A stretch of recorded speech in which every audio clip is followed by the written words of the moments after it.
প্রিয় নবী সাল্লাল্লাহু আলাইহি সাল্লাম তিনি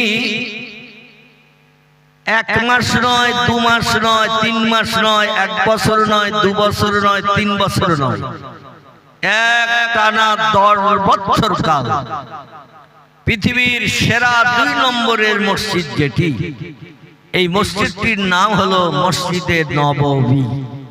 কি নাম বললাম?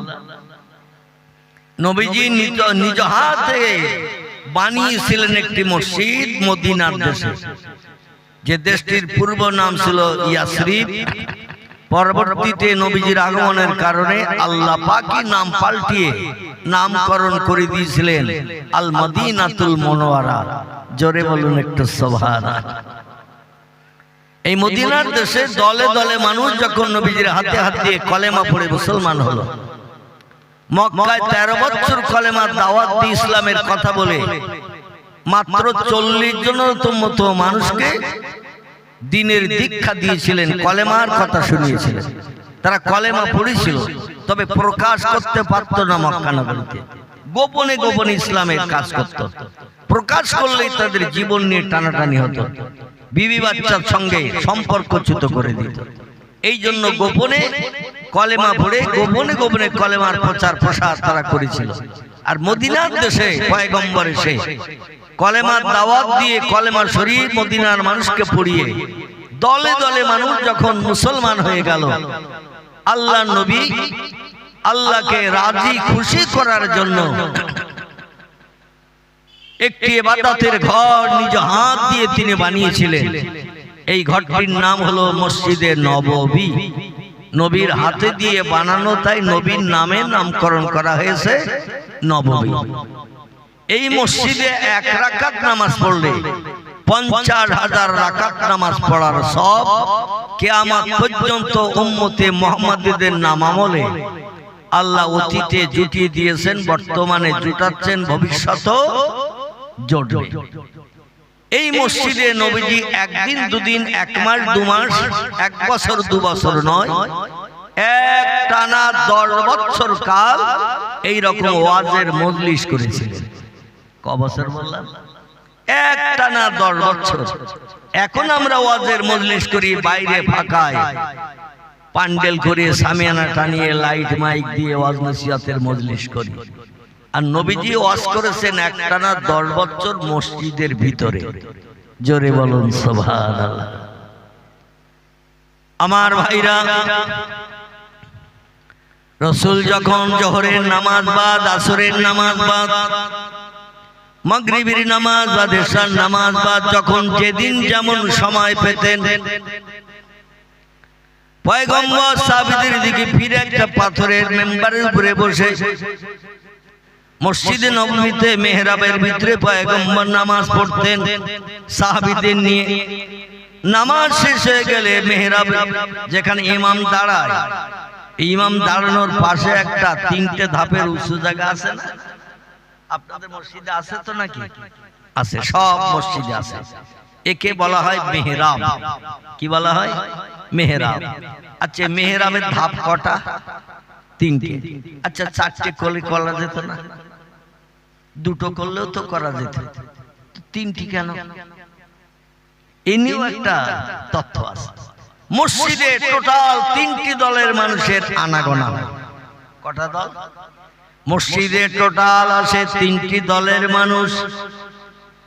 একটি দলের নাম হলো ইমাম, একটি দলের নাম হলো মুয়াজ্জিন, একটি দলের নাম হলো মুক্তাদি। এছাড়া আর কোন দল কি আসে? ইমাম আসে নামাজ পড়ানোর জন্য, মুয়াজ্জিন আসে আযান দিয়ে জনগণকে নামাজের আহ্বান করার জন্য, এবং জনগণ এসে পিছনে ইক্তেদা করে নামাজ পড়ে। এই 3টি দলের মানুষ মসজিদে আসে। এই জন্য মেহরাবের ধাপ হলো 3টি। ইমামের নামাজ যদি কবুল হয়ে যায়, মুয়াজ্জিনের নামাজ আল্লাহ কবুল করবেন। পিছনে মুক্তাদি যারা ইক্তেদা করলো, এদের নামাজ কবুল করে আল্লাহ তাদের জন্য জান্নাত হালাল বানিয়ে দেবেন। জোরে বলুন একটু সুবহানাল্লাহ। শর্ত হলো ইমামের নামাজ কবুল হওয়া। ইমামের নামাজ কবুল হলে মুয়াজ্জিনেরও হবে, আর মুয়াজ্জিনের নামাজ কবুল হয়ে গেলে মুক্তাদিরও হবে। আর ইমামের নামাজ যদি কবুল না হয়, যত খুশু খুজু নিয়ত করে মুয়াজ্জিন নামাজ আদায় করুক, মুক্তাদিরা যত খুশু খুজু নিয়ত করে নামাজ আদায় করুক, এদের নামাজ কিন্তু আল্লাহর দরবারে কবুল হবে না। এজন্য ইমাম সাহেবের মগজের দুশ্চিন্তা একটু দূর করার প্রয়োজন আছে মুক্তাদিদের। ঠিক বললাম না ভুল বললাম? ইমামের সংসারের দুশ্চিন্তা যদি মগজে থাকে, বিবি বাচ্চার দুশ্চিন্তা মগজে থাকে, রোগ বেমারির দুশ্চিন্তা মগজে থাকে, পয়সা কড়ির অভাব অনটন যদি মগজে থাকে, ইমামের নামাজ কিন্তু একাগ্রতায় হবে না। খুব ভালো করে বুঝবেন, ইমামের নামাজ কিন্তু একাগ্রতায় হবে না। নামাজ পড়তে যা চিন্তা করি ডাক্তারের কাছে যাব, টাকা তো নেই। আমরা মসজিদে নামাজ পড়তে যাই, ইক্তেদা করি আমরা যখন আল্লাহু আকবার বলে তাকবীর তাহরিমা বাদি, অনেকের মনটা জুতোর কাছে থাকে না, থাকে না। জুতো সালাম ফেরানোর পরে আর লম্বা দোয়া ইমাম সাহেব করে, অত সময় থাকবে না, জুতো দুটো হয়তো হ্যাবিস হয়ে যেতে পারে। অনেকে মসজিদে নামাজ পড়তে যায়, বাড়িতে যদি একটু গোশত কিনে দিয়ে আসি, গরম গরম যে টেস্টফুল খাবো। অনেক মসজিদে নামাজ পড়তে যায়, দোকানের শাটারে তালা দিয়ে এসেছি, তো যার দোকান আছে শাটারে তালা দিয়েছি না, শুধু শাটার টেনে দিয়ে এসেছি। এখান থেকে আবার বাড়ি যাব, খাওয়া দাওয়া করবো, তারপর সেই একটু বিশ্রাম দেবো, দোকান খুলতে যাব, এখন তালা দিয়ে এসেছি। তো আপনাদের এলাকার মানুষের হয় মগজে হয়তো এরকম হয় না, হয়। আমি অধম মাঝে মাঝে আমার একটু আধা হয়। তাহলে একটা ইমাম লোক কম বেশি 40 বছর আমি একটা মসজিদের ইমামতি করছি। ক বছর বললাম? 40 বছর। 1985 সাল থেকে নিয়ে বর্তমান 2025 চলে যে 26 শুরু হয়ে গেছে, মানে হিসাবে 41 পড়েছে। আমি একটা মসজিদের ইমামতি করি, তো মাঝে মাঝে দুশ্চিন্তা আমাদের সকলের মগজে আসে না, আসে না? একমাত্র আল্লাহ সামনে দাঁড়িয়ে আছে, আমি আল্লাহর কাজ করছি। মালিক যদি সামনে দাঁড়িয়ে থাকে, কোন ব্যক্তি কাজে ফাঁকি দিতে পারে? আর মালিক যদি সামনে না থাকে, মালিক গেছে ঘর, নাঙল তুলে ধর, আছে না এরকম একটা প্রবাদ? আরে সাহাবীরা বলছেন, ইয়া রাসূলুল্লাহ, সামনের দিকে তাকিয়ে যদি দেখি আল্লাহকে দেখতে পাচ্ছি না, তখন আমরা কি করব? নবীজি সাল্লাল্লাহু আলাইহি সাল্লাম বললেন, তুমি তখন আল্লাহকে দেখতে যদি না পাও, এমন একটা ধারণা যদি করো, তাহলে তুমি মনে মনে ধারণা করবে আল্লাহ তোমাকে দেখছে। তোমার সেই অন্তরের চোখ নাই, যার কারণে আল্লাহর চেহারা দেখার শক্তি তোমার নাই। পৃথিবীতে দুটি আমল যারা করতে পেরেছে, দুটি জিনিস যারা জীবনে অভ্যস্ত করে নিতে পেরেছে, তারা এই পৃথিবীর জীবনটা সুখের হয়েছে, পরকালটাও সুখের হবে। একটি হলো অন্তরের চোখ, একটি হলো অন্তরের কান।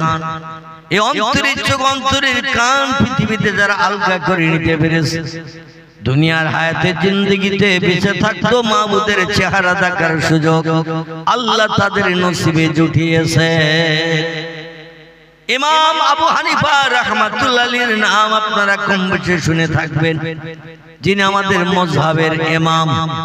ইমাম নোমান বিন সাবিত তার আসল কুনিয়াতি নাম, ডাক নাম হলো আবু হানিফা। ওনার একটি মেয়ে ছিল, নাম ছিল তার হানিফা। তা হানিফার নামে তার নামকরণ করা হয়েছে পরবর্তীতে। আরবিতে আবুল মানে হলো বাপ, আর হানিফা ছিল ওনার মেয়ের নাম।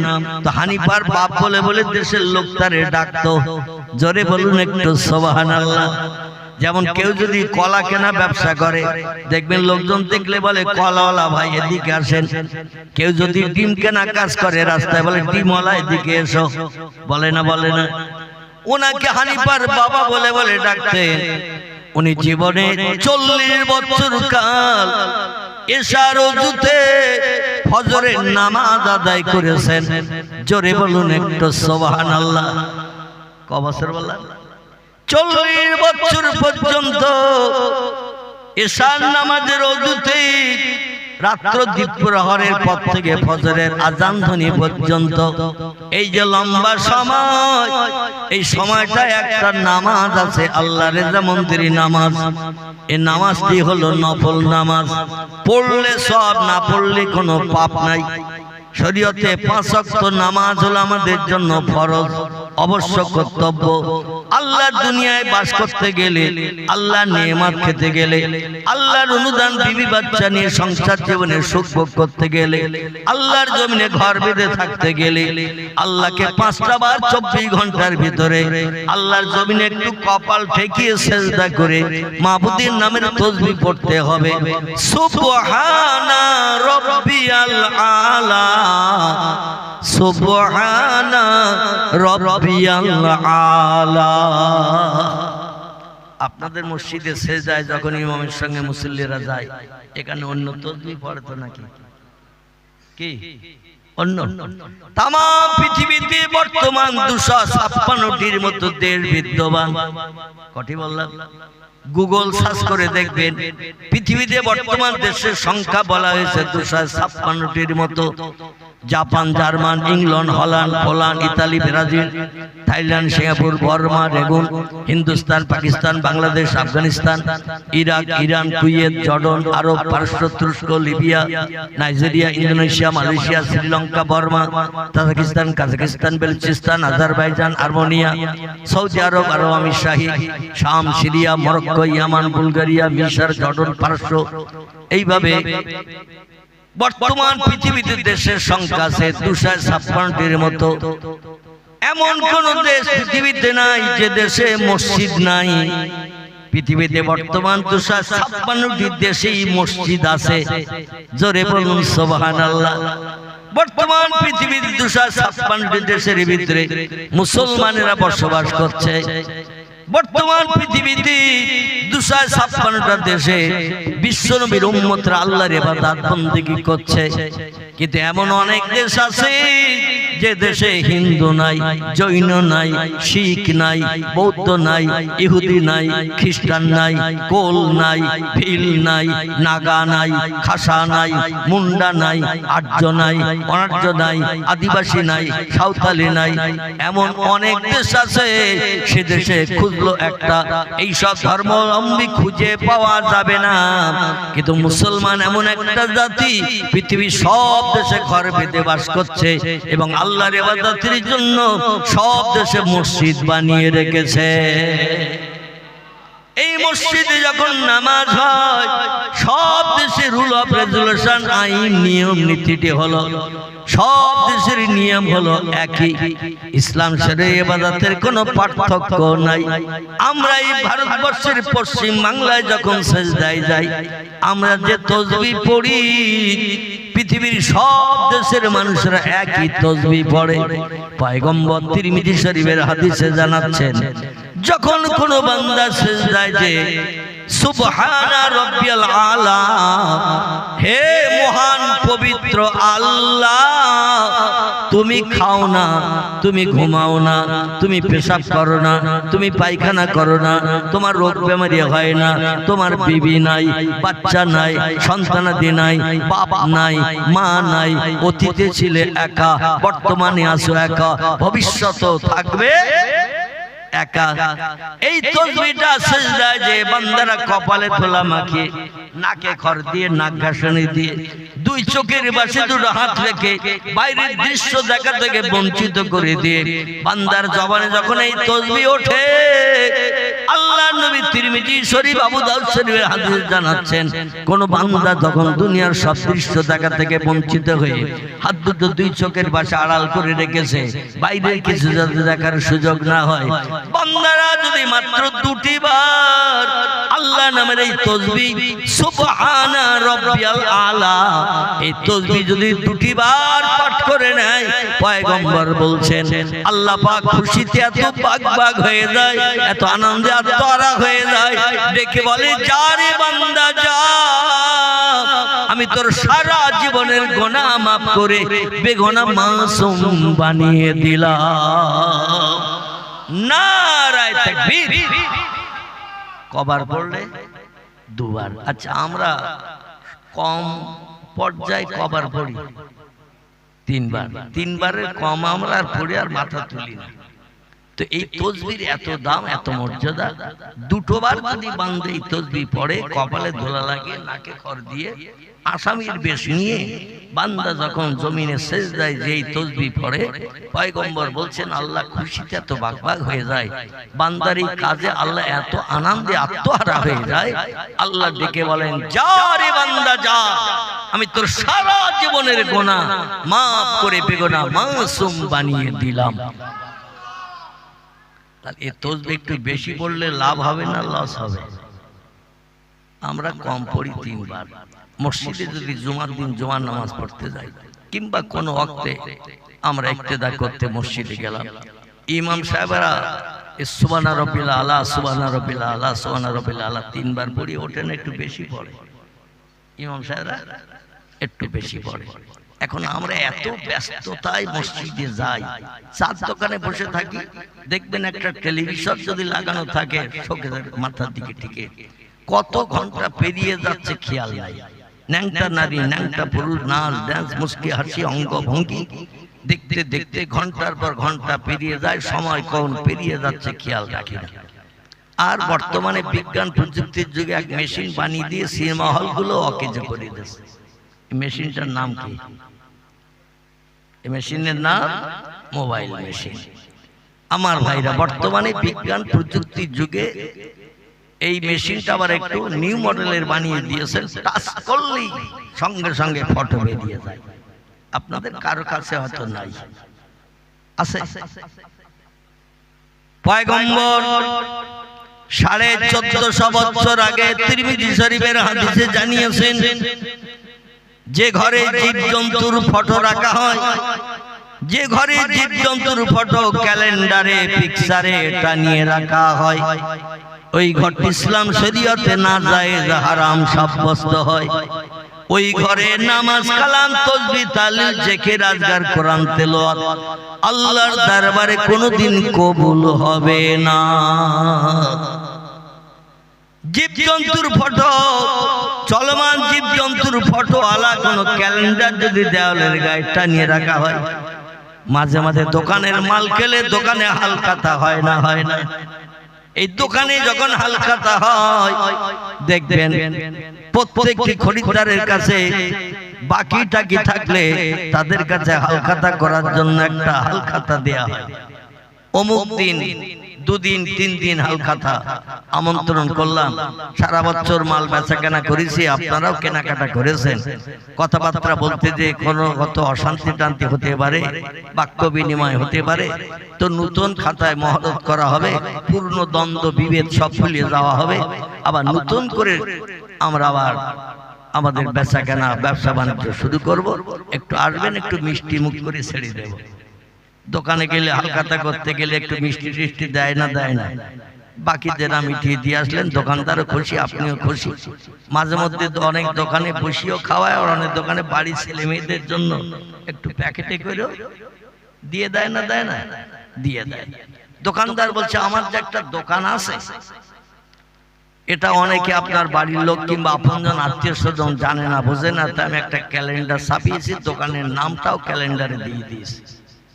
ক্যালেন্ডার যারা দোকানদারেরা বিলি করে দেয়, দেখবেন ওতে দোকানের নাম লেখা থাকে, অমুক জায়গায় দোকান কি কি বিক্রি হয় তাও তলায় লেখা থাকে, এই দোকানে এই মাল পাওয়া যায়। ঠিক বলছি না ভুল বলছি? যদি আমার বক্তৃতার ভিতরে কোনো মিস্টেক হয়, আপনাদের মগজে ধরা পড়ে, সঙ্গে সঙ্গে নক করবে। কারণ রাসূল বলছেন, কুল্লু বনি আদমা খাত্তাউন, প্রত্যেকটা আদম বংশধর ভুলে ভরা এবং গুনাহগার। কথা বললে ভুল হয়, কাজ করলে ভুল হয়। যে লোকটি বোবা, ওর সারা জীবন কথা ভুল পাওয়া যাবে? যে লোকটি প্যারালাইজড মার্কা, পঙ্গু অচল, তার কোনো কাজের ভুল ধরা যাবে? কাজই করতে পারে না। এই জন্য কথা বললে ভুল হয়, কাজ করলে ভুল হয়। আমি কথা বলছি, আপনাদের মগজে ব্রেনে যদি আমার কথাটা অ্যাডজাস্ট না হয়, মিল না হয়, সঙ্গে সঙ্গে একটু নক করবেন, আমি সংশোধন করে নেব যে আমার এই তথ্যটা দেয়া ভুল হয়ে গেছে, আমি সংশোধন করব। একজন ব্যক্তি ভুল করে সংশোধন করতে চাই না, এই লোকের নামটা কি একটু বলতে পারবেন? একজন লোক সে ভুল করে ভুল স্বীকার করেনি, সংশোধন করতে চায় না। এ লোকটার নাম কি? বলতে না পারলে আলহামদুলিল্লাহ আমি আসি, আর যদি বলতে পারেন তাহলে আমি খুশিতে বাগ বাগ হব। এ লোকটার নাম কারো মগজে আসতেছে না? আলহামদুলিল্লাহ, আলহামদুলিল্লাহ। উত্তর সঠিক হলে আলহামদুলিল্লাহ, উত্তর ভুল হলে সংশোধন হবে ইনশাআল্লাহ। রাজি আছেন তো? তো চুপ করে বসে থাকলে হবে না, কারণ আমি সেই কথা আবার ফিরিয়ে নিয়ে যাব। পয়গম্বর 10 বছর একটানা ওয়াজ করেছেন পাথরের মেম্বারে বসে। নবীজির সেই 10 বছরের ওয়াজের নমুনা দেখে পরবর্তী যুগে সম্ভবত কিয়ামত পর্যন্ত হলো হতে পারে, যেখানে ওয়াজ নসিহতের মজলিস হয়, শ্রোতারা যেখানে বসে থাকে, বক্তাও কি সেখানে নিচে একই জায়গায় বসে থাকে? থাকে, কারণ বক্তা যদি একই প্লেসে বসে থাকে, পিছনের ভাইরা বক্তার মুখ দেখতে পাবে? দেখতে পাবে না। বক্তার মুখ দেখে ওয়াজ না শুনলে কলিজা ভেজে না। ঠিক বললাম না ভুল বললাম? এবং ওই বক্তার মুখ দেখার জন্য সাহাবারা পাগল ছিল, যিনি ছিলেন পৃথিবীতে বিশ্ব সুন্দর। জোরে বলুন সুবহানাল্লাহ। তফসিরে রুহুল বায়ান, তফসিরে মাওজিহুল কোরআন, তফসিরে বিজিলাল কোরআন, তফসিরে মারিফুল কোরআন, তফসিরে ইবনে কাসির, বিখ্যাত বিখ্যাত তফসিরের ভিতরে লেখকেরা লিখেছেন, দুইজন পুরুষকে আল্লাহ তাম পৃথিবীতে বিশ্ব সুন্দর করে পাঠিয়েছিলেন। একজনের নাম ইয়াকুব নবীর বেটা, নাম ছিল তার ইউসুফ আলাইহিস সালাম। আর একজন বিশ্ব সুন্দর পৃথিবীতে পরবর্তীতে আগমন করেছিলেন, তার পিতার নাম ছিল আব্দুল্লাহ, মায়ের নাম ছিল আমিনা, সন্তানের নাম ছিল মুহাম্মাদুর রাসূলুল্লাহ সাল্লাল্লাহু আলাইহি ওয়াসাল্লাম। হযরতে মাইশাতুল হুমায়রা থেকে বর্ণিত, তিরমিজি আবু দাউদ শরীফের হাদিস। উনি বলছেন, ইউসুফের চেহারা দেখে যুবতী মেয়েরা পাগল পারা হয়ে তারা লেবু কাটতে যে 4টে করে আঙুল কেটে দিয়েছিল, চেহারা থেকে নজর ঘোরাতে পারেনি। এত সৌন্দর্য চেহারা আল্লাহ ইউসুফকে দিয়েছিলেন। তারা যদি আমার স্বামী পয়গম্বর মুহাম্মদ রাসূলুল্লাহকে একবার দেখার সুযোগ পেত, হাতের আঙুল কাটা তো দূরে থাক, কলিজা পর্যন্ত কেটে বার করে দিত, কিছুই তাদের মনে থাকতো না। জোরে বলুন সুবহানাল্লাহ। তাহলে ইউসুফ নবীর চেহারা দেখতে বেশি সুন্দর না আমাদের পয়গম্বরের চেহারা দেখতে বেশি সুন্দর? হযরত আনাস বিন মালিক রাদিয়াল্লাহু বলছেন, আল্লাহি লা শাক্কা ফিহি, আমি সেই খোদার কসম খেয়ে বলছি, একদিন চাঁদনি রাতে পয়গম্বর আমারে ডেকে নিয়ে মদিনার পাহাড় এলাকার দিকে নিয়ে যাচ্ছেন। নবী আমারে ডেকেছেন, এতে আমি খুশিতে বাগবাগ আনন্দে আত্মহারা। আরো কত নামি দামি সাহাবী আছে, তাদের না ডেকে আমারে ডাকলেন। নবীজির সঙ্গে একটু রাতের বেলা পাহাড়ি এলাকায় যাচ্ছি। সেদিন ছিল আকাশে পূর্ণিমার চাঁদ, পুরো গোল চাঁদ। তাম মদিনা যেন দিনের মতো আলোকিত। পাহাড় পর্বত গাছপালা সব দূরে থাকলেও দেখতে পাওয়া যাচ্ছে দিনের আলোর মতো। আমি রাস্তায় পয়গম্বরের মর্যাদা সম্মান রক্ষার্থে পয়গম্বরকে সামনে দিয়ে আমি পিছনে পিছনে পয়গম্বরের যাচ্ছি। কিছুটা পথ মদিনা থেকে বাইরে বেরিয়ে যেয়ে আমি একবার আকাশের চাঁদের দিকে দেখছি। আজকের চাঁদটা কি মন খুলে আলো দিল মদিনায়, দিনের আলোর মতো সব কিছু দেখতে পাওয়া যাচ্ছে। একবার আমি আকাশের চাঁদের দিকে দেখছি, আবার একটু মাথা নিচু করে পয়গম্বরের মুখের দিকে পাশের থেকে তাকিয়ে দেখছি। আমি দেখলাম বিশ্ব নবীর চেহারার আলোর জ্যোতি চাঁদের আলো হেরাস করে উপরে তুলে দিচ্ছে। জোরে বলুন একটু সুবহানাল্লাহ। আমার ভাইরা, এই পয়গম্বরের চাঁদ মুখ দেখার ইচ্ছা মদিনার মানুষের ছিল না? ছিল না? বিশ্ব নবীর চাঁদ মুখ দেখবে, সেই সঙ্গে ওয়াজ শুনবে। এই জন্য সেই নিয়ম নীতি এখনো চালু আছে। বক্তাকে একটু উঁচু জায়গায় বসানো হয়, যাতে সমস্ত শ্রোতারা বক্তার মুখ দেখে ওয়াজ শুনতে খুশি হয়, ওয়াজ শুনে আনন্দ পায়। অনেক ব্যক্তি ঘরের দরজা খুলে এ হরেনের মাধ্যম দিয়ে আওয়াজ শুনতে পাচ্ছে না, পাচ্ছে না। জানালা খুলে হরেনের আওয়াজ শুনতে পাচ্ছে না, পাচ্ছে না।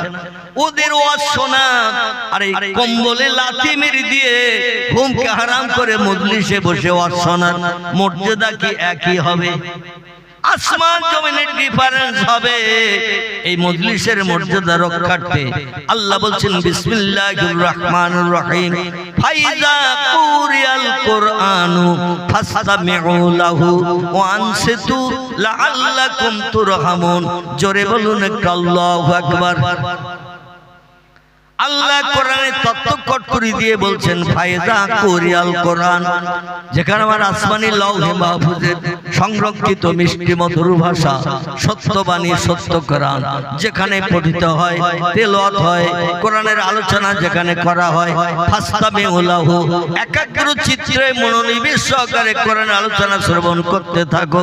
ওয়া আনসিতু, এবং মজলিসের সৌন্দর্য রক্ষার্থে হাসি ঠাট্টা না করে, কথাবার্তা না বলে মজলিসের মর্যাদা রক্ষার্থে চুপটি করে বসে থাকো। যদি কোনো বান্দা আমার কোরআনের নিয়ম নীতি ফলো করে মান্যতা দেয়, লাআল্লাকুম তুরহামুন, আর আসমানের রহমতের যত দরজা আছে আমি সব দরজা খুলে দিয়ে ওই মজলিস আমার রহমত অবারিত বর্ষণ করে থাকি। জোরে বলুন একটু সুবহানাল্লাহ। তা আজকের এই মজলিস আপনারা যারা বসে আছেন আর ঘরে কম্বল গলা পর্যন্ত দিয়ে কিংবা মুড়ি দিয়ে মাইকের আওয়াজ শুনতে পাচ্ছে, ঘরের জানালা খুলে শুনতে পাচ্ছে, তাদের ওয়াজ শোনা আপনাদের ওয়াজ শোনা আল্লাহর কোরআনের কথা মোতাবেক এক হবে নাকি? আল্লাহ বলছেন ওই মজলিস আমার রহমতের দরজা খুলে দেয়, রহমত বর্ষণ করে, বান্দাদের রহমত পরিব্যাপ্ত করে, পরিতৃপ্ত করে। কিন্তু ঘরে যারা কম্বল মুড়ি দিয়ে শুনবে, জানালা খুলে শুনবে, তারা কোনদিন এই রহমত পেতে পারবে না, তারা সকলে বঞ্চিত হয়ে যাবে। পয়গম্বর মুহাম্মদ রাসূলুল্লাহ সাল্লাল্লাহু আলাইহি ওয়াসাল্লাম ওয়াজ করতেন যখন আধা ঘন্টা 1 ঘন্টা 45 মিনিট, যখন যেদিন সময় পেতেন 10 বছর কাল একটানা মসজিদে নববীর মেহরাব সেই মিম্বার এখনো গেলে দেখতে পাবেন বিশ্ব নবী যেখানে দাঁড়িয়ে একটানা 10 বছর নামাজ পড়িয়েছেন, সেই জায়গাটা এখন হাজিকার দাঁড়াতে দেয়া হয় না, জায়গাটা সংরক্ষণ করা আছে। হাজী সাহেব যারা হজ পাক করতে গেছেন বাস্তব চোখে দেখে এসেছেন, উমরায় যারা গেছেন বাস্তব চোখে দেখে এসেছেন বিশ্ব নবী মুহাম্মদ রাসূলুল্লাহর 10 বছরের জিন্দেগীর ইমামতির মেহরাব। এই মেহরাবের মাথায় আরবি ভাষায় লতার মতো জড়িয়ে লেখা আছে হাজা মেহরাবুন নবী সাল্লাল্লাহু আলাইহি ওয়াসাল্লাম। এটাই হলো বিশ্ব নবী মুহাম্মদ রাসূলুল্লাহর 10 বছরের ইমামতির জায়গা। সাধারণ আরবি যারা পড়তে জানে তারা দেখলে বুঝতে পারবে না, যারা একটু বিজ্ঞ পণ্ডিত আলেম তারা দেখলে বুঝতে পারবে জড়িয়ে জড়িয়ে জিলিপির পেছেন না, জিলিপির পেছ দেখেছেন তো যেমন জড়ানো জড়ানো ওই রকম জিলিপির পেছনে নাই, ওই রকম জড়িয়ে লেখা আছে ডান ধার থেকে বাম ধার পর্যন্ত হাজা মেহরাবুন নবী সাল্লাল্লাহু আলাইহি ওয়াসাল্লাম। জোরে বলুন একটু সুবহান। পয়গম্বর এইখানে বসে বসে ওয়াজ নসিহত করতেন। সাহাবীরা যখন অন্যমনস্ক হয়ে যেতেন, সংসারের চিন্তায়, বাচ্চা কাচ্চার চিন্তায়, ব্যবসা বাণিজ্যের চিন্তায়, ওয়াজ শুনতে শুনতে যখন অন্যমনস্ক হতেন, পয়গম্বর বলতেন সাহাবীরা তোমরা কি বলতে পারো আমি কি তথ্যটা এখন দিলাম? তোমরা কি বলতে পারো আমি কি বক্তৃতা এখন তোমাদের কাছে করলাম? যারা এক মনে শুনতেন তাদের বলতে কোনো অসুবিধা হবে? এক মনে যারা শুনতেন তাদের বলতে অসুবিধা হবে না। তারা সঙ্গে সঙ্গে বলতেন ইয়া রাসূলুল্লাহ আপনি এই তথ্যটা দিয়েছেন, আল্লাহ নবী বললেন আবার বলো আমি কি বলেছি। হাদিস শরীফ এসেছে পয়গম্বর মুহাম্মদ রাসূলুল্লাহ সাহাবীরা সহিহ বুখারী শরীফ, মুসলিম শরীফ, তিরমিজি, আবু দাউদ, ইবনে মাজাহ, নাসাই, দারমি, দারকুতনি, বাইহাকি, তিবরানি, মুওয়াত্তা মালিক, মিশকাতুল মাসাবি, ইবনে হাব্বান, আল হাকিম, আল মুস্তাদরাক, আত-তারগিব, আল হাসান, এগুলো সব সহিহ হাদিসের কিতাবের নাম। লেখকেরা লিপিবদ্ধ করেছেন বিশ্ব নবীর জবানি, কিছু কম বেশি 3.5 লক্ষের মতো। কতটা? এই সহিহ হাদিসের কিতাবের ভিতরে বিশ্ব নবীর সাহাবীদের দিয়ে লেখকেরা লিপিবদ্ধ করেছেন পুস্তকের পৃষ্ঠায়, হাদিসের কিতাবের ভিতরে লিপিবদ্ধ আছে কিছু কম বেশি 3.5 লক্ষের মতো। কিয়ামত পর্যন্ত কোন ব্যক্তি যদি পয়গম্বরের জবানি মিথ্যা ধারণা করে, ভুল ধারণা করে, মুহাম্মদ মূর্খ মানুষ ছিল, বর্তমান একবিংশ শতাব্দীর যুগে জ্ঞানের যুগে মুহাম্মদের কথা মানা যাবে না, মুহাম্মদের কথা মেনে চলা যাবে না। আল্লাহর পাক কালাম কোরআন মাজিদ সম্পর্কে কোন মুসলমান যদি এমন ধ্যান ধারণা করে, বাদ দাও তো 1500 বছর আগের গুদম পচা কোরআন, জোরে বলুন একটু নাউজুবিল্লাহ। এমন মন্তব্য বিধর্মীরা করতে একটু ভয় পায়, মুসলমানের ছেলেদের কোনো ভয় নাই। এরা এমন মন্তব্য করে, বাংলাদেশের গোটা 4 ছেলের নাম কি বলবো, একজন নাম হাফেজ ইমরান, কোরআনের বিরুদ্ধে বিভিন্ন ধরনের সমালোচনা করেছেন। আমার ভাইরা এমন করে আসাদ নূর বলে একজন হাফেজ কারি মাওলানা, কোরআনের বিরুদ্ধে বিভিন্ন মন্তব্য করেছেন। আমার ভাইরা বলছেন আল্লাহর কোরআনে আল্লাহ সব ভুলভাল তথ্য দিয়েছে, আসলে কোরআন আল্লাহর বাণী না, কোরআন হলো মুহাম্মাদের কথা। চিল্লায়ে বলুন একটু নাউজুবিল্লাহ। বর্তমান একবিংশ শতাব্দীর যুগে এই কিছুদিন আগে তোলপাড় হয়েছিল মোবাইল মেশিনে, অসীম সরকার বলে একজন মন্তব্য করেছিল না কোরআনের বিরুদ্ধে, ইসলাম শরীয়তের জ্ঞানগম্য কিছু নাই, শরীয়ত সম্পর্কে কিছুই জানে না, কোরআন হাদিসের জ্ঞান কিছুই রাখে না। বাংলা বই পড়লেই কেউ একটা যোগ্য আলেম হয়, বাংলা বই পড়লে যোগ্য আলেম কি হতে পারবে নাকি? অন্তত 16-18 বছর মাদ্রাসার ধুলা ঘষাতে হবে, কোরআন হাদিসের জ্ঞান অর্জন করতে হবে, গ্রামার সম্পর্কে তথ্য অর্জন করতে হবে, তারপরে সেই লোকটি আলেম হিসাবে বিবেচিত হয়।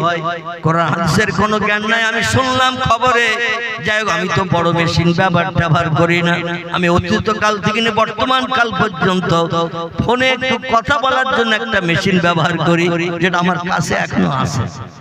দেখাবো না, না দেখালে বিশ্বাস করবে। আমি একটা মেশিন ব্যবহার করি, আমার কাছে আছে। আমি এই বড় মেশিনটা পছন্দ করি না, ব্যবহার করি। এই যে আমার মেশিন, অতীত কাল থেকে নিয়ে বর্তমান কাল পর্যন্ত একটু কথা বলার প্রয়োজন কর্তৃপক্ষদের সঙ্গে, তাই কথা বলি। কারণ বর্তমানে যে মেশিন বিজ্ঞান বানিয়ে দিয়েছে একটু লম্বা মার্কা, ওতে একটু টাচ করলেই প্রথম মনের মানুষ বেরিয়ে যাবে না, যাবে না। অধিকাংশ মোবাইলওয়ালার কাছে যদিও অবিবাহিত হয়, যদিও অবিবাহিত হয়, অবৈধ প্রেমিকার ফটো টাচ করলেই বেরিয়ে যাবে। ইসলাম শরীয়তে বিবাহ ছাড়া কোনো মেয়ের সঙ্গে কথা বলা যাবে, বিবাহ বন্ধন ছাড়া প্রেম প্রীতির গল্পগুজব করা যাবে, হাসি ঠাট্টা করা যাবে, আমরা তলায় বটতলায় তেঁতুল তলায় ডেকে গল্প করা যাবে, কথা বলা যাবে। এখন এই শীতকাল হয়েছে প্রেমের জমাট বাঁধার কাল, প্রেমের জমাট বাঁধার কাল হলো এই শীতকাল। দেখবেন সন্ধ্যার প্রাককালে দুটো খেয়ে যদি মেয়ে মোমেনা একটু কম্বল মুড়ি দেয়, মা মনে করছে বোধহয় নিশ্চিন্তে ঘুমাচ্ছে, ঘুমোক, সামনে ফাইনাল পরীক্ষা, কিন্তু সারা রাত কম্বলের ভিতরেও অ্যাকশন চালাচ্ছে। এখানকার মেয়েরা ভালো, এদের নামে বদনাম দেব না, কারণ শীতকাল তো আবার কত কষি দিলে আমি আরো বেশি অসুস্থ হয়ে যাব। আমার পূর্ববর্তী বক্তা বলছিলেন আল্লাহ 4 বছর অধমকে কঠিন রোগে আক্রান্ত করে রেখেছিলেন। আমার 2টি কিডনি ড্যামেজ হয়ে গিয়েছিল। 3.5 বছর একদিন বা একদিন বসিরহাট থেকে কলকাতা আমাকে ডায়ালিসিস করতে যেতে হয়েছে। 3.5 বছর একদিন বা একদিন, এইভাবে 3.5 বছর ডায়ালিসিসের পরে গত 2024 সালে 18 জানুয়ারি আমি আরএনটেগর হসপিটাল, দেবী শেঠির হসপিটাল যেটা মুকুন্দপুর, ওইখানে অপারেশন হয়ে, অপারেশনের পরও 2 মাস ওখানে ঘর ভাড়া করেছিলাম। কারণ আমাদের এলাকার পরিবেশ দূষণীয় পরিবেশ, চিংড়ি মাছ কাটা পরিবেশ, মানে দুর্গন্ধ, যে কোনো মানুষ গেলে নাকে কাপড় দেওয়া ছাড়া দাঁড়াতে পারে না। যার কারণে 18,000 টাকা করে ঘর ভাড়া দিয়ে 2 মাস ওখানে ছিলাম। থেকে রমজান মাস পড়লে আস্তে আস্তে ওখান থেকে বাড়ি আসলাম। তারপরও 1 বছর ঘরের ভিতরে আবদ্ধ ছিলাম। এরকম কোনো মানুষের সামনে বসতে পারতাম না। আর বসতে গেলে মাথায় টুপি লাগাতে হতো, নাকে মাস্ক লাগাতে হতো, হাতে কবাত দিতে হতো, পায়ে কবাত দিতে হতো। আমার থালা বাটি ঘটি যা কিছু ছিল শুধু আমার জন্য, আমার পেশাব ঘর পায়খানা ঘর আমার জন্য, সেখানে কেউ যেতে পারবে না। এইভাবে আমাকে কঠিন পরীক্ষার মাঝখানে থেকে আল্লাহ পাক 4 বছর পরে অধমকে পরীক্ষা একটু পাশ করিয়েছে। আমি 4 বছর কোনো প্রোগ্রামে কোথাও যেতে পারি নাই, ঘরের ভিতরে আবদ্ধ ছিলাম। আত্মীয় স্বজন দেখতে আসলো, দরজার বাইরে দাঁড়িয়ে আমার সঙ্গে কথা বলতে হতো, কারণ ভিতরে ঢোকার পারমিশন ছিল না। ডাক্তার বলল ইনফেকশন হলেই কিন্তু আর বাঁচানো যাবে না, কারণ আম গাছের কলমের মতো একজনের পেটের থেকে কিডনি কেটে আমার পেটে আম গাছে যেমন কলম বাঁধে ওই রকম জুড়ে দিয়েছিল। যাই হোক, ডাক্তারের নির্দেশ মেনে আল্লাহর উপরে তাওয়াক্কুল করে ভরসা করেছিলাম। আল্লাহ পাক কবরের যাত্রীকে উঠিয়ে আবার একটা চেয়ারে বসিয়েছেন। তাই 2-4 কথা আবার আমি একটু বলার প্রয়াস পেয়েছি বা আপনাদের সঙ্গে 4 চক্ষের মিলন ঘটাতে পেরেছি। বাংলা একটা প্রবাদ আছে, রাখে আল্লাহ মারে কে, আর মারে আল্লাহ রাখে কে। এই প্রবাদটা যে 100% সত্য, 100-এর ভিতরে 100% সত্য, শস্য দ্বারা পরিমাণ মিথ্যা নাই। আল্লাহ অধমকি দিয়ে সেটা প্রমাণ করে দেখিয়েছে। আমার গ্রামের 98% মানুষের ধারণা ছিল আমি অধম আর বাঁচব না। অধিকাংশ গ্রামের মানুষ মসজিদের হরেনের দিকে কান নিয়ে রাখতো, মৌলবি মারা গেছে খবরটা কখন মাইকে বলবে। আপনার গ্রামে মানুষ মারা গেলে মসজিদে বলে না? বলে না? অধিকাংশ মসজিদে বলে অমুক মারা গেছে, অমুক সময় জানাজা হবে, আপনারা জানাজা শরীক হতে চাইলে এই সময় আসবেন, আসর বাদ কি জোহর বাদ কি অমুক সময় জুমার নামাজ বাদ জানাজা হবে। এই রকম কানুনি ছিল আমার গ্রামের মানুষ।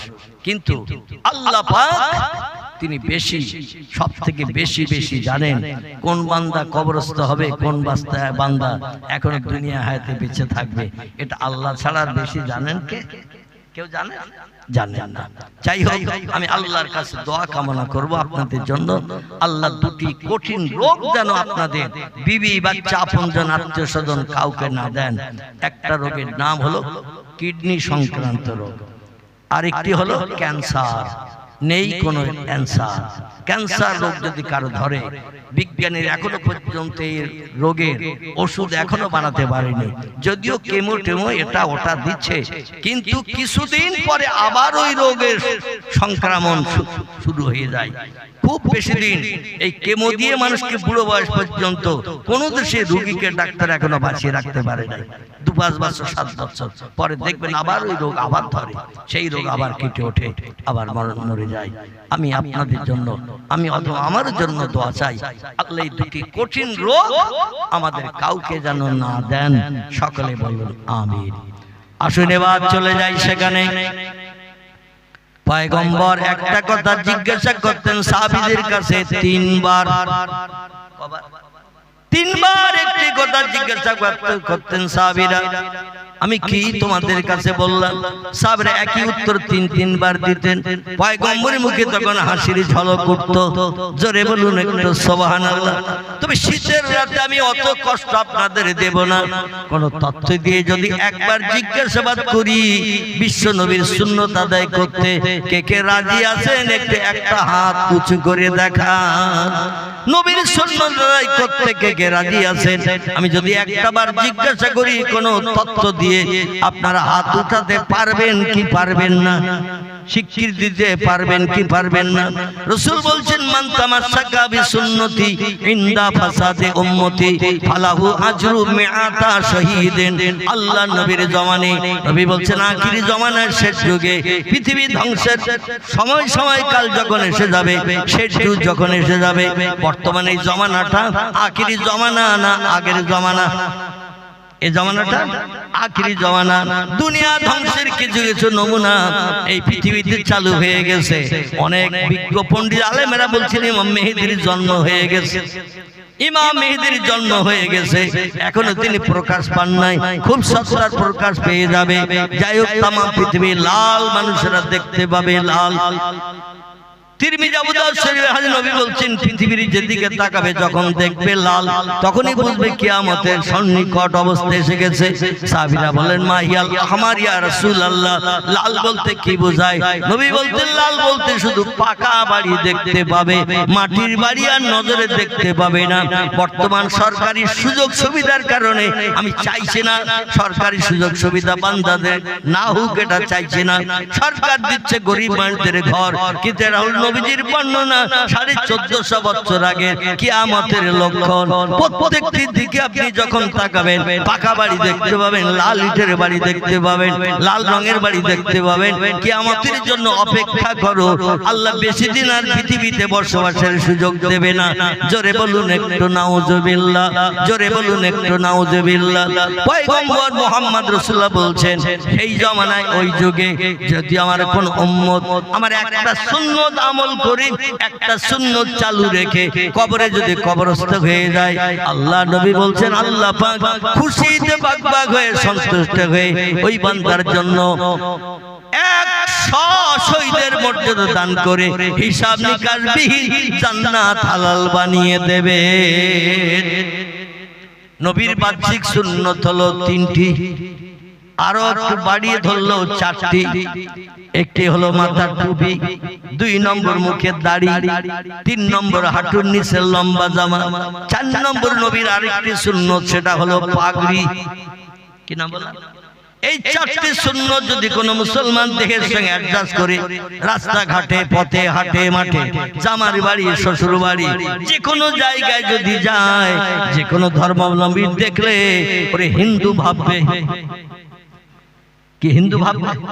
ওরে কি জৈন শিখ ভাববে, ইহুদি খ্রিস্টান ভাববে। মাথায় যদি টুপি থাকে, মুখে যদি দাড়ি থাকে, হাঁটুর নিচে লম্বা জামা যদি থাকে, মাথায় যদি পাগড়ি বাঁধা থাকে, এ লোকটা এজ এ মুসলমান হিসাবে যে কোনো ধর্মাবলম্বীর কাছে বিবেচিত হবে না, হবে না। আমার ভাইরা, আল্লাহ নবীর এই সুন্নতের ভিতরে একটা সুন্নত যদি আপনি আমল করে মরণের দিন পর্যন্ত চলতে পারেন, নবী বলছেন হাসরের মাঠে আল্লাহ প্রত্যেকটি বান্দাকে হাজির করাবেন। ফাহিয়াকুম সুম্মা ইউমিতুকুম সুম্মা ইহয়িকুম সুম্মা ইলাইহি তুরজাউন। আল্লাহর পাক কালাম কোরআন মাজিদে সূরা বাকারা আল্লাহ তথ্যকট করছেন, ও বান্দা বান্দীরা, আমি এক ফোঁটা নাপাক দুর্গন্ধ পচা বীর্য পানির মাধ্যম দিয়ে মায়ের হেমের থলির ভিতরে তোমাদের আমি আল্লাহ পাক জিন্দা বানিয়ে 9 মাস 10 দিন রেখে দিয়েছিলাম। তারপরে পৃথিবীর চেহারা তোমাদের দেখিয়ে দিলাম। এই দুনিয়া চিরস্থায়ী তোমাদের বসবাসের জায়গা নয়। সুম্মা ইউমিতুকুম, আবার একদিন তোমাদের মরণ ঘটানো হবে, দুনিয়ার মোহমায়া পরিত্যাগ করানো হবে। তাই বলে যেন ধারণা করি না 4 ভাগ দার্শনিকদের মতো মরে গেলাম তো হয়ে গেল, আর পরকাল টাল বলতে কিছু নাই। আছে না কিছু লোক 12 ক্লাসে একটি দর্শন শাস্ত্র পড়ানো হয়, ফিলোসফি। এই ফিলোসফিতে একদল বিজ্ঞানীদের তত্ত্ব কোট করা হয়েছে, যাদের 4 ভাগ দর্শন বলা হয়। আমার ভাইরা, এই 4 ভাগ দার্শনিকদের কিছু তত্ত্ব আপনাদের কাছে পরিবেশন করি। তাহলে পরকাল আমরা যেমন বিশ্বাস করি, পৃথিবীতে কিছু মানুষ পরকাল বলে কিছুই মানে না, বিশ্বাস করে না। চিল্লায়ে বলুন একটু নাউজুবিল্লাহ। আল্লাহ নবী বলছেন দুনিয়া হলো ক্ষণস্থায়ী, পরকাল হলো চিরস্থায়ী। আর দুনিয়া ফানিয়াতুন ওয়াল আখিরাতু বাকিয়াতুন। নবী বলছেন দুনিয়া হলো ধ্বংসশীল, পরকাল হলো স্থায়ী। কোটি কোটি বছরের জিন্দেগি, পরকালের কোনো শেষ নাই। আমরা দুনিয়ার প্রেমে পাগল হয়ে গেছি।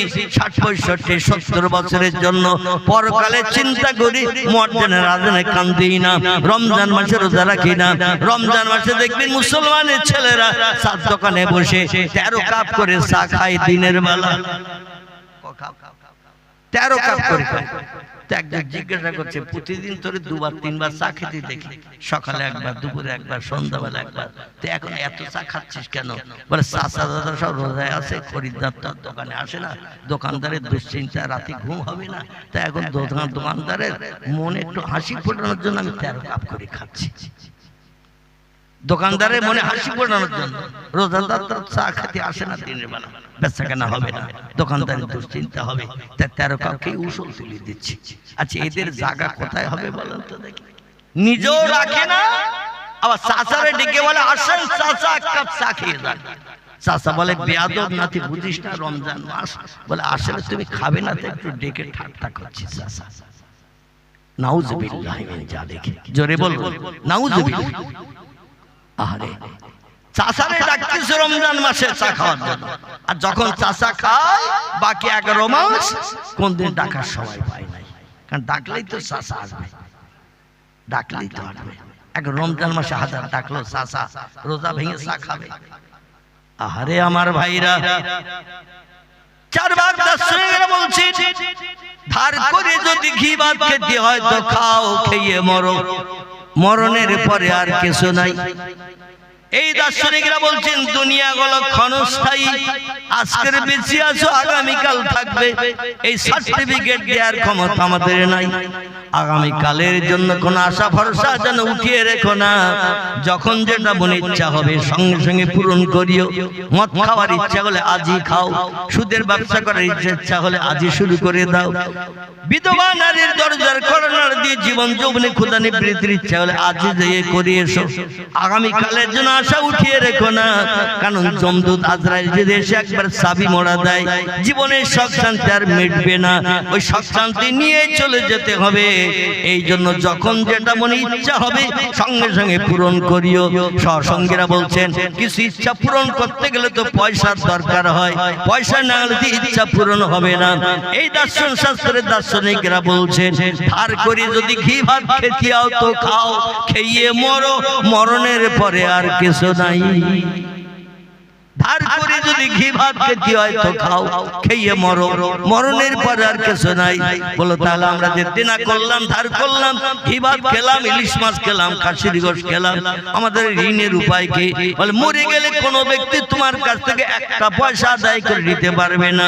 মাথার পাশে চাচা আব্দুল করিম, আব্দুল সালাম চাচা আমার দোকান থেকে টাকা ধার করেছিলে, মাল খেয়েছিলে, সামনের হাটবারে দিন দেবে বলেছিলে, হঠাৎ খবরে শুনলাম তুমি মারা গেছো, তাই দৌড়ে ছুটে কবরে দেওয়ার আগে, কবরে দিলে তার পয়সা চাইতে পারবো না, তাই এখন তোমার জানাজা হবে চাচা, লোকজন এসে দাঁড়িয়ে গেছে, আমার সেই পয়সার উপায়।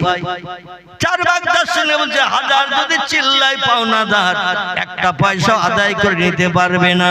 এই জন্য যত পারো ধার করো, দেনা করো, কর্জ করো, খাও, মরে গেলে এক পয়সাও দেওয়ার দরকার নাই।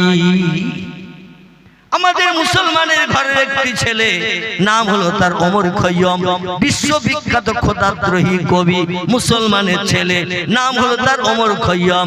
তিনিও একটি পুস্তক লিপিবদ্ধ করেছেন, ঠিক এই মতো একটি বই কলকাতা কলেজ স্ট্রিটে খুঁজলে পেয়ে যাবেন, ওমর খৈয়মের লেখা বই। বইটির নাম হলো বাণী চিরন্তনী, লেখকের নাম ওমর খৈয়ম। এই পুস্তকের বিষয় ছন্দের ঝংকারের তত্ত্বগুলো দিয়ে মানুষের মগজ ধোলাই করে মানুষকে বেঈমান বানানোর জন্য এনাফ যথেষ্ট হয়েছিলেন তিনি। তার লেখা বইটা আপনি আলগা করে দেখবেন, কিছু কিছু জায়গায় রবীন্দ্রনাথ ঠাকুরকে পর্যন্ত ছন্দের ঝংকারে তাকে তলানিতে ঠেকিয়ে দিয়েছেন।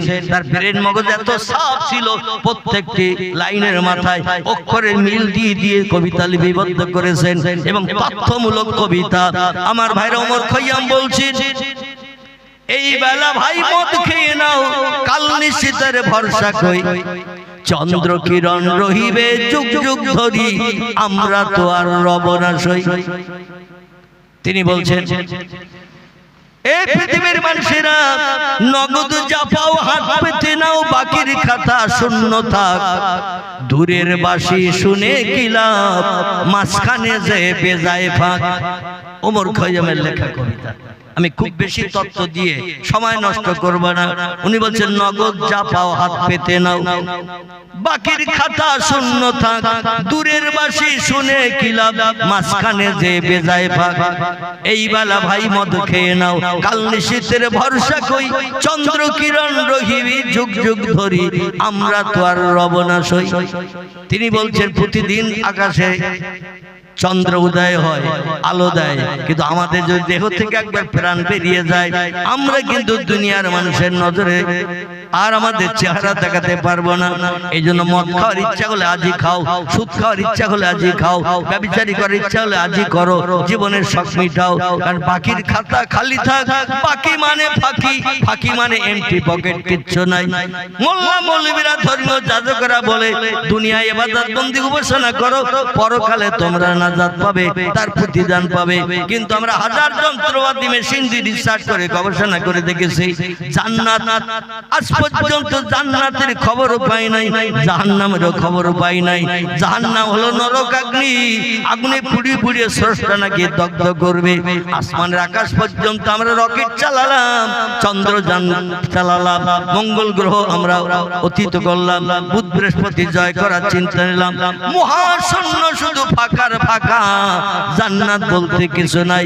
আবার পৃথিবীর মাটির তলায় ফুটের পুরে ফুট, হাজার হাজার ফুট মাটির তলে আমরা পাইপ চালিয়ে দিয়েছি, যে দেখলাম সেখানেও জাহান্নামের আগুনের কোনো নাম নিশানা গন্ধ নাই। অতএব মিথ্যা তত্ত্ব, মিথ্যা কথা শুনে জীবন যৌবনকে বরবাদ করার কোনো দরকার নাই।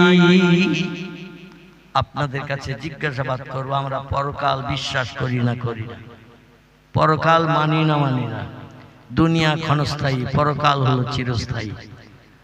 আর দুনিয়া বাকিয়াতুন, আর দুনিয়া ফানিয়াতুন, আখিরাতু বাকিয়াতুন। দুনিয়া হলো ধ্বংসশীল, পরকাল হলো স্থিতিশীল। পরকাল কোটি কোটি বছরের জিন্দেগি। আজকে আমরা কিন্তু বর্তমান প্রযুক্তি যুগের বিজ্ঞান, দর্শন, ইঞ্জিনিয়ারদের কথা মোতাবেক আল্লাহরে অটোমেটিক অধিকাংশ মানুষ ভুলে গেছে।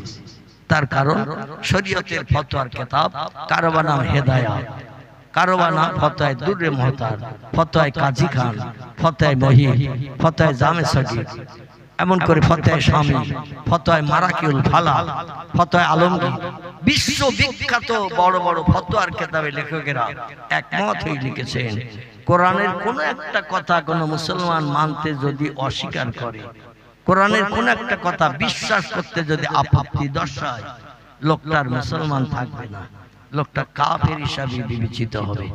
কি হবে? কাফের হবে। কাফেরের ঠিকানা কোথায় হবে? একটু জোরে বলেন। এখন বললে কি জাহান্নামে যেতে হবে নাকি? বলতে হবে না? কাফেরের ঠিকানা জাহান্নাম হবে, এটা জোরে বললে কি এক্ষুনি জাহান্নামে যেতে হবে? এখনো তো আমাদের মরণ হয়নি। আচ্ছা, মরণ না হওয়া পর্যন্ত কোনো ব্যক্তিকে কবরে দেয়া হয়, আর কবরে দিলেই কিন্তু প্রথম শুরু হয়ে যায় জাহান্নামের অ্যাকশন। যতদিন বেঁচে থাকবো জাহান্নামের নাম নিশানা গন্ধ পাবো না। কবরে গেলেই ফেরেশতা মুনকির নকির আসবে, প্রশ্ন জিজ্ঞাসা করলে উত্তর দিতে পারলে জান্নাতে সুখ, আর উত্তর দিতে না পারলেই জাহান্নামের গরম অগ্নিশিখা কবরে আল্লাহ পাক কিয়ামত পর্যন্ত দগ্ধ করার জন্য ফেরেশতা নিযুক্ত করে রাখবেন। জোরে বলুন একটু আমিন। আমার ভাইরা, অতএব এখন আমরা হায়াতে বেঁচে আছি, অপরাধীদের ঠিকানা হবে জাহান্নাম। জোরে বললো আপত্তি নাই, আসতে বললো আপত্তি নাই। আল্লাহ বলছেন, কুল্লামা নুদিজাত জুলুদুহুম বাদদালনাহুম জুলুদান গায়রাহা লিয়াযুকুল আযাব। সূরা বাকারা। আল্লাহ বলছেন, কুল্লামা নুদিজাত জুলুদুহুম, অপরাধী সাব্যস্ত যারা হবে, মুয়াজ্জিনের আযানে কান দেবে না, রমজান মাসে রোজা রাখবে না, সকাল সন্ধ্যা আমার আসমানি কিতাব কোরআন শরীফ তেলাওয়াত করবে না, রাস্তাঘাটে পথে যখন চলবে আমার নামের জপ জিকির করবে না, সুবহানাল্লাহ আলহামদুলিল্লাহ এমন করে আমার নামের তাসবিহ পাঠ করবে না, এই রকম ভাবে দুনিয়ার দিনগুলো যদি অতিবাহিত করে, ও হালালা হালালাহু, আমি কোরআনে যেগুলো বৈধ ঘোষণা করেছি সেগুলো বৈধ হিসাবে যদি মান্যতা দেয়, ও হারামা হারামাহু, কোরআনে যেগুলো নিষিদ্ধকরণ করেছি তা থেকে বান্দা যদি দূরে সরে থাকে, মদ হারাম করেছে, মদের গ্লাসে হাত দিল না, সুদ হারাম করেছে, সুদের একটা পয়সা হাতে নিল না, মিথ্যা কথা বলল না, আল কিযবু উম্মুজ জুনুব, আল্লাহ বলেছেন মিথ্যা হলো পাপের মা। মায়েরা সন্তান প্রসব করে যেমন বংশ বৃদ্ধি করে, যে লোকটি মিথ্যা কথা বলে সে পাপের বংশ বৃদ্ধি করে। বিশ্ব নবী তিরমিজি শরীফের হাদিসে জানিয়ে দিয়েছেন, একটা বার মিথ্যা কথা বললে একটানা 40 দিন, আরবাউনা ইয়াওমান লাইলান, একটানা 40 দিন তার নামাজ, কালাম, তাসবিহ, তাহলিল, কোরআন তেলাওয়াত, জিকির, আজকার আল্লাহর দরবারে কোনদিন কবুল হবে না। কবার মিথ্যা বললে? একবার। কারণ জবান প্লেট যদি আপনি খারাপ করেন, এই প্লেটে যত নামি দামি নাস্তা কোনো কাউকে দেন, ও নাস্তা নেবে খাবে। প্লেটে যদি পায়খানা লাগানো থাকে, আর যদি 40 টাকা দামের রসগোল্লা বড় বায়না দিয়ে তৈরি করে কাউকে দেন, ওই প্লেটে পায়খানা লাগানো আছে, তাতে দেয়া আছে রসগোল্লা, কোন অতিথি খাবে? প্লেট ঠেলে দেবে কিনা? আল্লাহ বলছে জবান প্লেটটাকে পরিষ্কার কর, তারপর আমার কাছে তওবা নাস্তা রেডি কর, সূরা ফাতিহা, সূরা ইখলাস, দরুদ শরীফ যা কিছু পড়বি, প্লেট তোর জবান প্লেট যদি ভালো হয় আমার কাছে সব তওবা আমার কাছে পছন্দনীয় হবে। আর যদি জবান প্লেটই খারাপ হয়, নোংরা হয়, তোর কোন ইবাদত আমি আল্লাহ কবুল করব না, আমি নেব না। জোরে বলুন একটু নাউজুবিল্লাহ। আল্লাহ বলেন কুল্লামা নুতিজাত জুলুদুহুম, বান্দাদের যখন জাহান্নামের আগুনে নিক্ষেপ করা হবে অপরাধ করার কারণে, হাসরের মাঠে মিজানের দাড়ি পাল্লায় পাপের পাল্লা ভারী হওয়ার কারণে ফেরেশতাদের দিয়ে লোহার শিকলের দড়ি গলায় পারিয়ে যখন আমি গরু ছাগলের মতো হড়হড় করে টেনে নিয়ে যেতে বলবো, ফেরেশতারা আমার হুকুমের অপেক্ষায় থাকবে। ও মালাইকাতুন গিলাজুন শিদাদুন লা ইয়াসুনাল্লাহা মা আমারাহুম ওয়া ইয়াফআলুনা মা ইউমারুন। আল্লাহ কোরআনে তথ্য কোট করে দিয়ে বলছেন, আমার ফেরেশতাদের এমন সাজে এমন ধাঁচে বানিয়েছি, আমি ফেরেশতাদের যখন যেটা করতে বলি ফেরেশতারা সঙ্গে সঙ্গে আমার হুকুমকে বাস্তবে রূপ দান দেয়। ওয়া ইয়াফআলুনা মা ইউমারুন, যখন যেটা করতে বলি সঙ্গে সঙ্গে সেটা করে আমার মুখে হাসি ফোটায়। ফেরেশতা আমার হুকুম তামিলতে এক সেকেন্ডও দেরি করে না। জোরে বলুন একটু সুবহানাল্লাহ। আমাদের যদি কাউরে কিছু করতে বলা হয়, ও আগে চিন্তা করবে কিনা এই কাজটা করলে সময় নষ্ট হবে, দেখে পরিশ্রম হবে, তারপরে লাভ হবে কিনা। কোন কাজ করতে গেলে আগে লাভ লস আমরা যাচাই করি কিনা। কাজ করতে গেলে সময় লাগবে 3 ঘন্টা, পরিশ্রম হবে, দেখে রেখে মেজার হয়ে যাব, কিন্তু যদি লাভ না পাই ও কাজ আমরা কেউ করতে যাই, ফেরেশতারা লাভ লস কিছুই বোঝে না, ওরা বোঝে আল্লাহর হুকুম তামিল করে আল্লাহর বুকে হাসি ফুটানো। জোরে বলুন একটু সুবহানাল্লাহ। আল্লাহ যেই বলবেন বান্দা অপরাধী সাব্যস্ত হয়ে গেছে, মিজানের দাড়ি পাল্লায় ওয়াকিমুল ওয়াজনা বিল কিসতি ওয়ালা তুকসিরুল মিজান। আল্লাহ অ্যাডভান্স তথ্য জানিয়ে দিয়েছেন কে সাদা আর কে কালো, কে ধনী আর কে গরিব, কে এমন করে পঙ্গু, কে এমন করে অন্ধ। আমি আল্লাহ পাক কাউরে চেহারা দেখে হাসরের মাঠে বাড়তি ফ্যাসিলিটি দেব না, আর কারো চেহারা খারাপ দেখতে বলে তারা বাড়তি বিপদে ফেলবো না। আমি বান্দাদের কোন চেহারা দেখি না। ইন্নাল্লাহা লা ইয়ানজুর ইলা সুওয়ারিকুম ওয়া আমওয়ালিকুম ওয়ালাকিন ইয়ানজুর ইলা কুলুবিকুম ওয়া আমালিকুম। রাওয়াহু মুসলিম।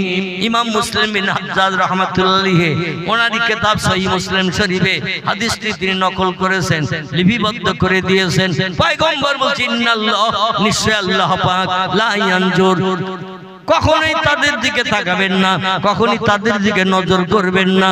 এলা সুয়ারিকুম, যারা চেহারা গৌরব বংশ গৌরব দিকে পৃথিবীতে অহংকারী করে চলেছিল, ও আমওয়ালিকুম, টাকা পয়সা ধন সম্পত্তি অগাধ ছিল, জায়গা জমি ছিল, পয়সা কড়ি ব্যাংক ব্যালেন্স অনেক ছিল, কোটি কোটি কোটি কোটি টাকা ছিল, দুনিয়ার মানুষকে করায়ত্ত করেছে, দুনিয়ার মানুষের কাছে নেতৃত্ব করে আঙুল ঘুরিয়েছে। জনগণ তার টাকা পয়সা জায়গা জমি দেখে আত্মসম্মান মর্যাদা উচ্চ শিক্ষিত দেখে তার কথার দাম দিয়েছে, মর্যাদা দিয়েছে। কিন্তু হাসরের মাঠে বান্দারা যখন আসবে, আমি তাদের চেহারা সৌন্দর্য দেখে আমি আল্লাহ তাদের জন্য বাড়তি ফ্যাসিলিটি দেব না। অর্থ সম্পদ কোটি কোটি টাকা ছিল, জায়গা জমি ছিল, হাসরের মাঠে আমার তরফ থেকে শস্য দানা পরিমাণ আমল নামা ছাড়া বাড়তি ফ্যাসিলিটি পাবে না। সাহাবীরা বলেন ইয়া রাসূলুল্লাহ, অর্থ সম্পদে হাসরে যদি কাজ না হয়, চেহারা সৌন্দর্যে হাসরে যদি কাজ না হয়, নায়ক মার্কা নায়িকা মার্কা দেখতে অপরূপা সুন্দরী অপরূপা সুন্দর, এতে হাসরে যদি কাজ না হয়, দুনিয়ার কত নায়ক এমন করে যারা সিনেমার অভিনেতা অভিনেত্রী, এরা কোন জায়গায় আসলে হাজার হাজার লক্ষ লক্ষ মানুষ তাদের দেখতে আসে, আর আল্লাহ হাসরে মাঠে কিছু একটি মর্যাদা কি দেবে না।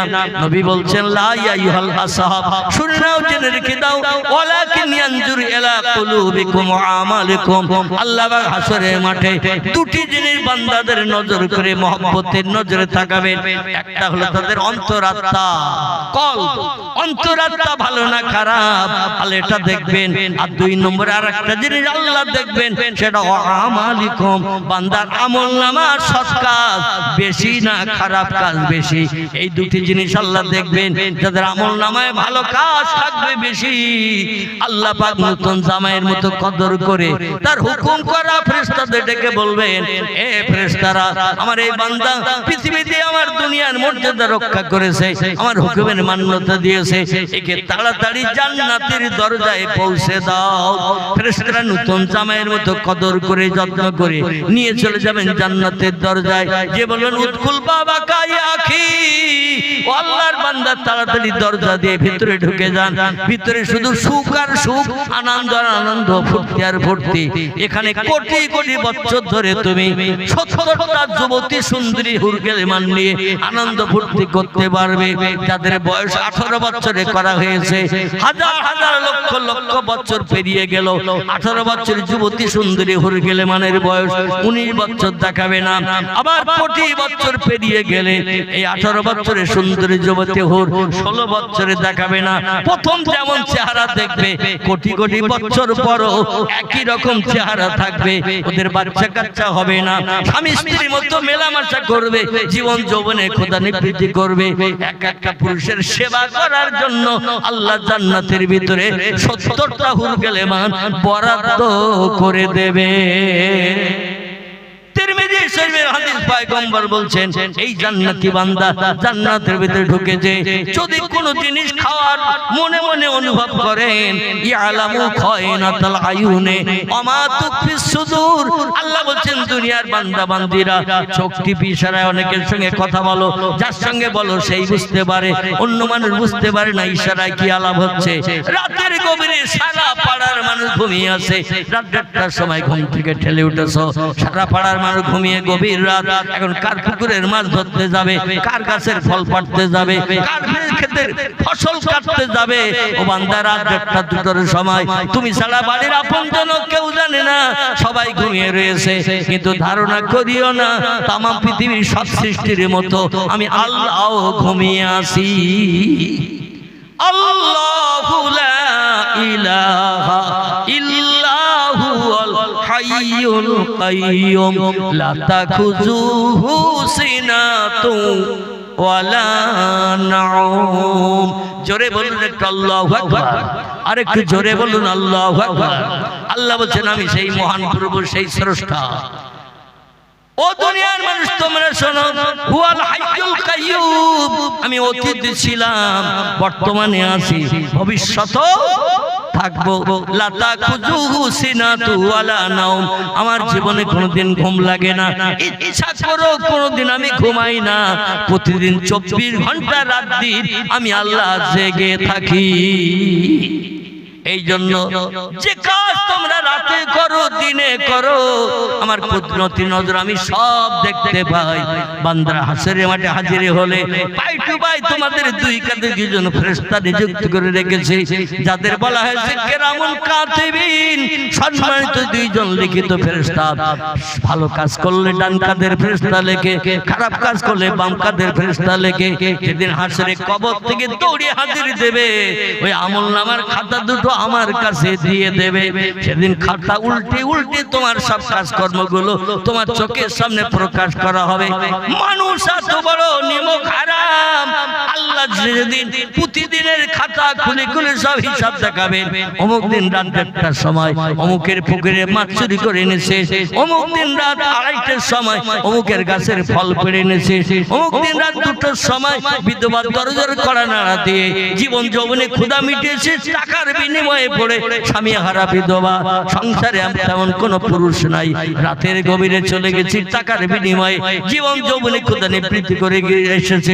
সারা পাড়ার মানুষ ঘুমিয়ে, কেউ দেখতে পায় নাই, কিন্তু আমি আল্লাহ আমার চোখ তুই ফাঁকি দিতে পারিস নাই। ও বান্দা, আমি সব টেলিভিশনের পর্দার মতো সব রেডি করে তুলে রেখেছি। অফিস আদালতে এখন কম্পিউটার মেশিন চলে না হিসাব নিকাশের জন্য, ব্যাংকে কম্পিউটার মেশিন, ওর ওই নাম্বারটা দিয়ে যদি একবার নক করে, কবে টাকা তুলেছে, কবে টাকা জমা দিয়েছে, কত আছে, সব সঙ্গে সঙ্গে বেরিয়ে আসবে না আসবে না, আসবে না আসবে না। পৃথিবীর বিজ্ঞানী যদি মেশিন বানিয়ে দিতে পারে, হাজার হাজার লক্ষ মানুষের সব বইপত্র খাতা পত্র হিসাব নিকাশ যদি এক কম্পিউটার মেশিনে ঢুকাতে পারে, আল্লাহ বোধহয় পারবে না।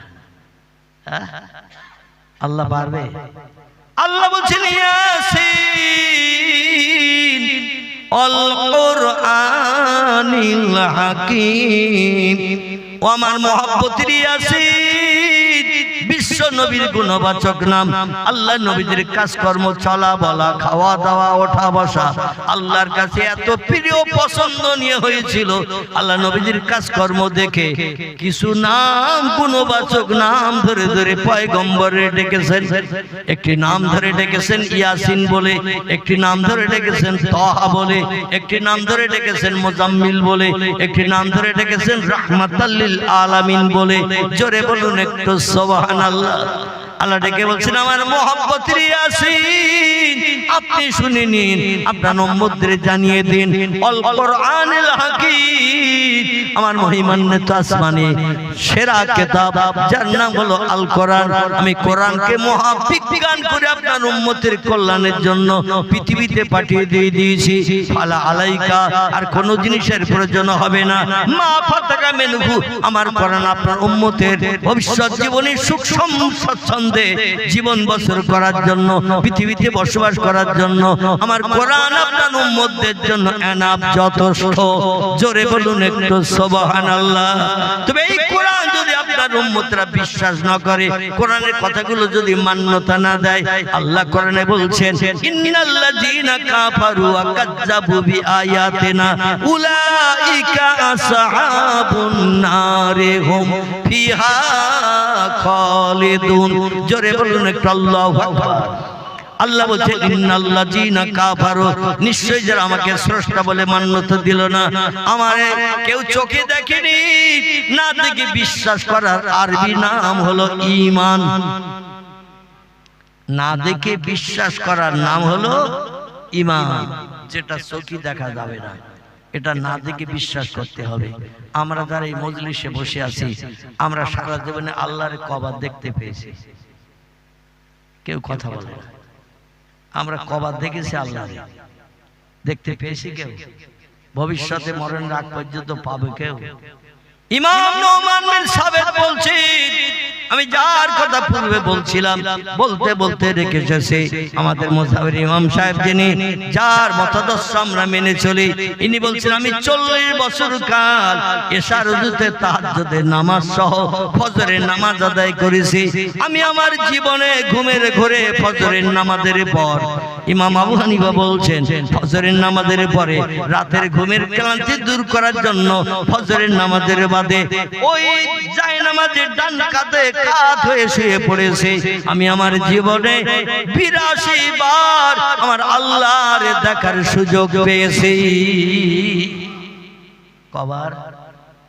ইমাম আবু হানিফা ইনি বলছেন, আমি প্রতিদিন এশার নামাজের পরে রাতের বেলা দুটো খেয়ে দিয়ে একটু বিশ্রামে পতিত হতাম।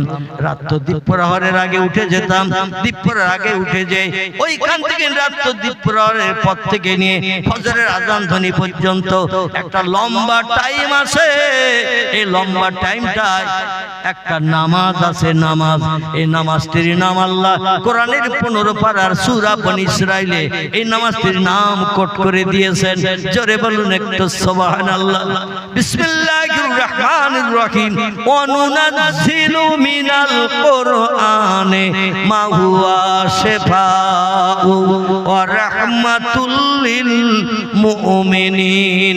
আল্লাহ বলছেন, ও বান্দা বান্দিরা, জ্বর যদি হয়, সর্দি কাশি হয়, পেট ব্যথা, মাথা যন্ত্রণা, cancer, tumour, stroke, heart attack, plague, AIDS, যত ধরনের রোগ পৃথিবীতে থাক না কেন, ডাক্তারের কাছে যেতে হবে না, কোন বন্ধুর কাছে যুক্তি নিতে হবে না, কোন ডাক্তার দেখাবো, এই রোগে আক্রান্ত হয়েছে, আল্লাহ আমার কোরআনের একটি নাম দিয়ে দিয়েছে, শেফা। শেফা শব্দটি আরবি ভাষা, ইংরেজিতে বলা হয় মেডিসিন, বাংলার নাম হলো ঔষধ। আল্লাহ বলছে, তোমাদের সব রোগের ঔষধ আমি কোরআনে ভরে তোমাদের ঘরে পৌঁছে দিয়েছি। আর কারো কাছে যেতে হবে না, কারো কাছে হাত পাততে হবে না, আমার কোরআন তোমাদের জন্য যথেষ্ট। একটু জোরে বলুন, আমার কোরআন তোমাদের জন্য যথেষ্ট। এই কোরআন আল্লাহ পাক, কোরআন যে যথেষ্ট, এই কোরআনে আল্লাহ পাক একজন পয়গম্বরের জীবনী কোট করে দিয়ে দিয়েছেন। এই পয়গম্বরের নাম হযরত আইয়ুব আলাইহিস সালাম। কি নাম বললাম? টোটাল কোরআনের ভিতরে লক্ষাধিক পয়গম্বরের ভিতর থেকে ছাঁটাই করে বাছাই। না যদি বিরক্ত হন শীতের রাত তো দোয়া করে দেবো নাকি? সকালে একটু উঠে দাঁড়ান। ইয়া নবী সালামুন আলাইকা ইয়া রাসূল